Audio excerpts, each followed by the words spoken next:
កម្លាំងជំរកនិងជំនាញរបស់ស្រមោច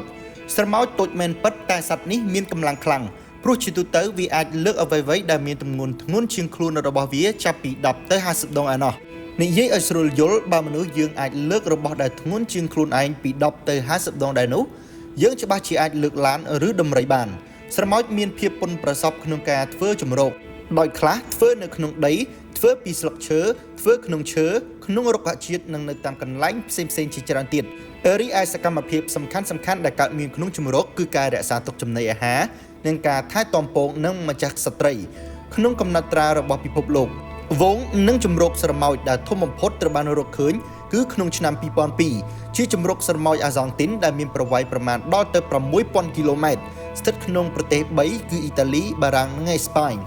អ្វីដែលនឹកស្មានមិនដល់គឺពូជស្រមោចមួយចំនួនចេះធ្វើកសិកម្មនេះស្រមោចធ្វើតាមរយៈការកាត់ជញ្ជូនស្លឹកឈើមកសម្បុកបន្តមកធ្វើការសម្អាតហើយខំឲ្យជំរាកស្លឹកទាំងនោះទក់ក្រោយមកក៏បន្តជ្រៀកទៅជាតូចហើយរៀបចំតម្រៀបរួចដាក់ជីលើស្លឹកទាំងនោះដោយប្រើប្រាស់លាមករបស់វាទៀតផងបន្តមកពួកវាក៏បង្រៀបពូជផ្សិតពីលើនិងចាំឲ្យដុះជាផ្សិតរួចក៏ប្រមូលផលធ្វើជាចំណីដល់ពងក្នុងសម្បុក